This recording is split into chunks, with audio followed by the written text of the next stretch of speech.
Good afternoon, everyone.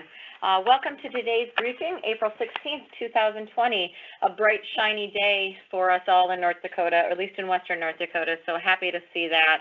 I hope you are all enjoying a good day as well. I want to start out with today's briefing, reminding everyone of our end state, and which we will stay committed to until we get through this and into recovery and after. We want our educational services back to normal, and I know everyone has a different debate and conversation about what normal is, but I'm very, very curious to see if we will ever be the same educational system that we were in February of 2020 after this. And so I look forward to visiting with all of you about that in some date in the future to reflect on that. But in the meantime, DPI will continue to guide our school districts with the data-informed decisions so all students continue to learn while keeping all North Dakota citizens safe and well. I want to provide you with a couple highlights. ACT update. ACT announced yesterday that they would be providing additional testing opportunities and more flexibility for students testing this fall and summer. So ACT will be offering flexible scheduling options this June and July. Students will be allowed to make a free test date change from the June 13th to the July 18th national test date. Additionally, if the June 13 national test date is canceled, ACT will also open up a June 20 test date, and if the July 18 test date is canceled, ACT will open up a July 25th test date. Students would normally be charged a change fee to these additional dates, but that $32 fee is now being waived. ACT will also be offering a remote proctoring option for the ACT test, which would allow students to take the test at home on a computer. This is something that we were very concerned about in North Dakota, understanding that sometimes the additional financial burden and time burden of students traveling from our remote or more isolated school districts to a national test day would be a burden that would be prohibitive for many of our schools to take a test at the ACT National Test Site. So now they're offering a remote proctoring option for the ACT test. ACT will launch that test at home option delivery in the late fall or early winter 2022 as part of its national testing program, in addition to the regularly scheduled September, October, and December national test dates. ACT is committed to ensuring that the new remote proctoring option is accessible, affordable, and protects the long-standing integrity of the ACT test. This option does not meet the needs of our scholarship, but could meet the needs of our 11th graders that missed that March 3rd testing date. I also want to update everyone on a call that I just had moments ago with Catherine Huffman, our ACT Regional Coordinator, regarding the work keys. They understand, ACT understands the urgency that the work keys administration problem solving or option for our students who are graduating this year and as seniors want to qualify for that CTE scholarship and are missing that work keys option. I explained again to Catherine the urgency of this and the time-sensitive need to have an answer, and Catherine assured me that she would have an answer to me by close of business, COB, on Monday. So stay tuned on that, and we should have some answers either way from ACT regarding work keys on Monday. So I appreciate everyone's patience with this. Excuse me. I wanted to update everyone. As you know, ACT was providing vouchers to our juniors that weren't able to take the required 11th grade administration of the ACT test. We have approximately 80 schools requesting state vouchers for the June or July national ACT test for their students who missed that initial ACT testing date of March 3rd. This equates to around 350 juniors who will be provided state vouchers, ensuring that these students are able to take the ACT for free. So again, our ACT is required of all of our 11th graders, and approximately 350 juniors will be provided a state voucher. So that's pretty good turnout. That means most of our juniors were able to take the ACT test March 3rd, and I'm pleased to hear that. I want to I would like to update everyone on the ending fund balance, the year-end balance that we've been receiving a lot of questions about and finding solutions for. So as you know, that there is a requirement for school districts to have a maximum year-end balance for each year before they would incur some different formula implications for the following school year. And currently there is no authority in law that allows DPI to omit certain funds from the unobligated fund balance requirements in law, but Adam Tesher and I have been in contact with the governor's office regarding an executive order from the governor to suspend the applicable North Dakota Century Code regarding this issue during the COVID-19 event. So again, we've been in communication with the governor's office about a possible executive order that would suspend the year-end balance for this year, and we will keep working on that, and we'll keep you posted as we move through that. I want to update you on child nutrition.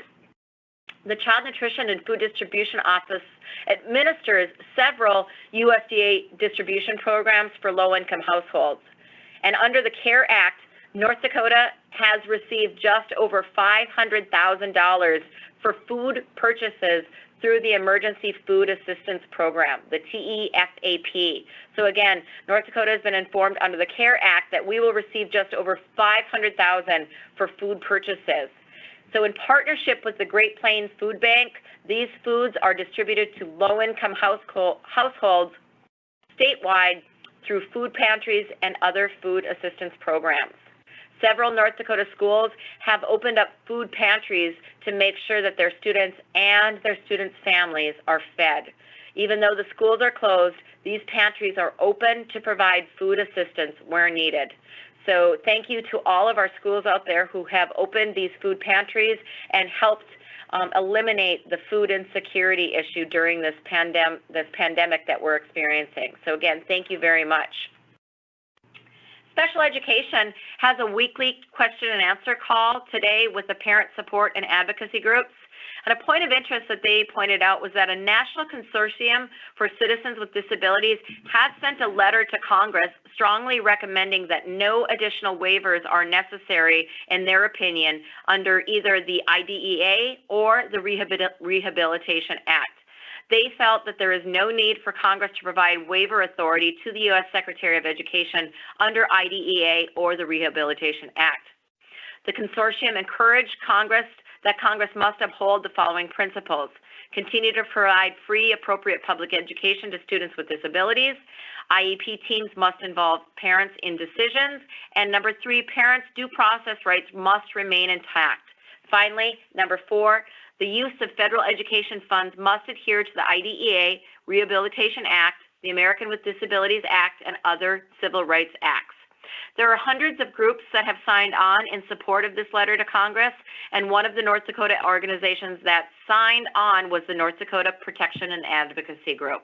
So they shared that with Special Education Office Director Jerry Tevens and staff today. The Special Education Office is also updating the Q&A that is posted on the NDDPI COVID-19 website. Thank you so very much to Michelle Woodcock for taking the lead on this. The Special Education Office has been receiving an increasing number of calls regarding concerns about students with disabilities and the school district's distance learning plan.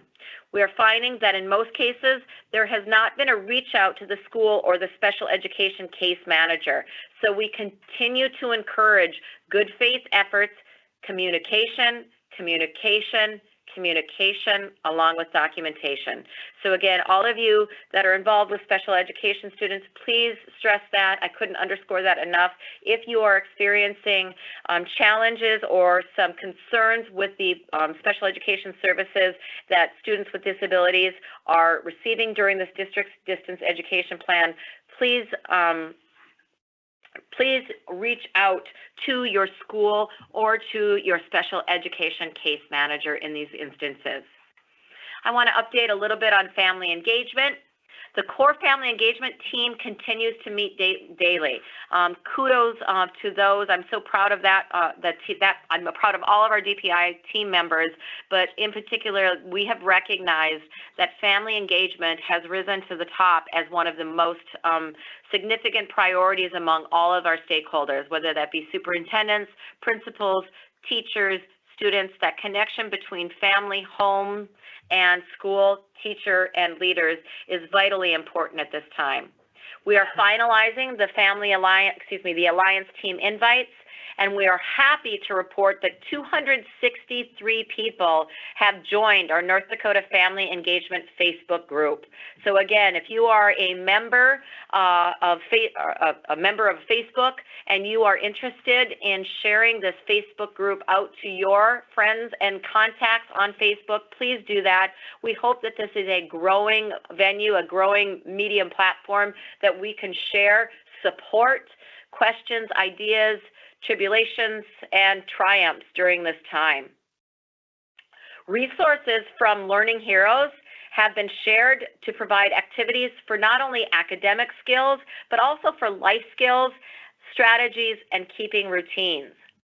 A virtual meeting option has been shared for our youth ages 14 to 24 to improve verbal and nonverbal communication skills, which we have noted has been a frequent request.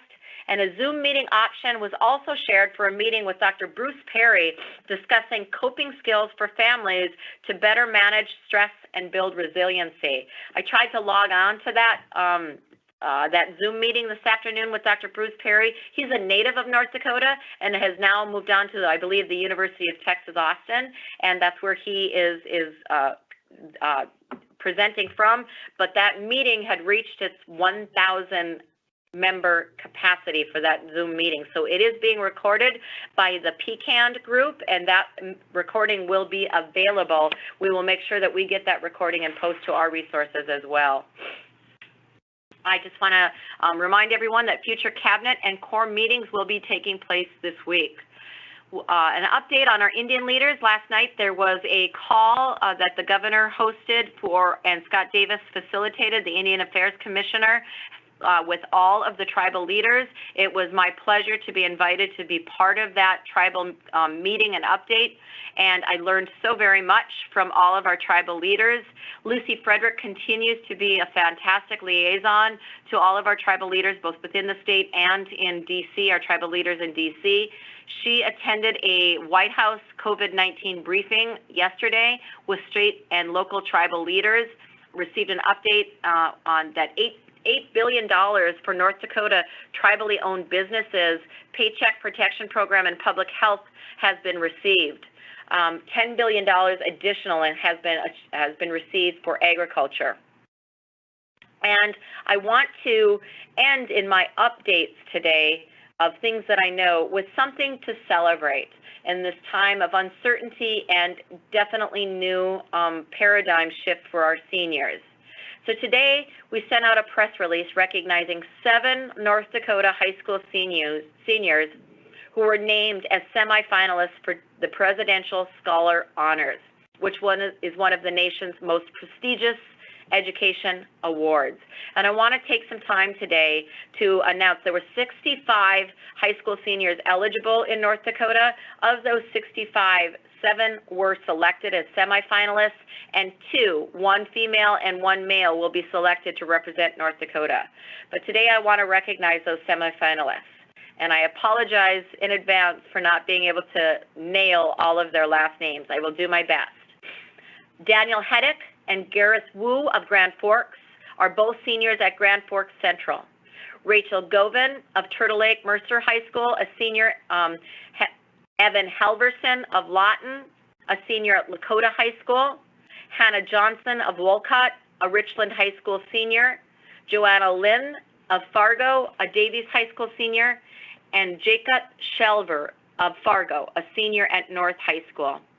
The 7 students were picked from a group of 65 North Dakota Presidential Scholar nominees. So thank you very, very much to their families, their teachers, their educational leaders, and most explicitly to these 7 individuals. It should be noted that these 7 individuals were not only selected based on their academic scholarly ability, but also their community activity and the community volunteerism that they engaged in throughout high school, which indicates that they are not only fabulous North Dakota students, but also fantastic North Dakota citizens. So thank you so very much. CCSSO is hosting a call this afternoon specifically focusing on the funding of the CARES Act, and we'll update you more tomorrow. And I just want to remind everyone again that we have extended the deadline to recognize our fantastic teachers out there. So we are hoping to have a North Dakota Teacher of the Year candidate selected from all 53 of our counties. So please, if we will actually try to get an update of the counties that we've received applicants from, and hopefully get an update out to you on our website so we can update where we've received applications from and which counties we're missing. So I appreciate your effort in that. I know that you all know or are good teachers out there, so please submit either a nomination or an application. Finally, I just want to thank the School Boards Association and NDCEL and ND United as our partners. We continue to have weekly calls with those stakeholder groups. Most recently, last night, we had a call from 6 to 7 p.m. with our school board members and our business managers, principals on Tuesday, superintendents yesterday at noon, student cabinet members today. But thank you all for continuing to provide your good questions to us so we can continue to serve you with the answers that you need to ensure that you are serving your students and your families and communities in the best way possible. So until tomorrow, have a wonderful day.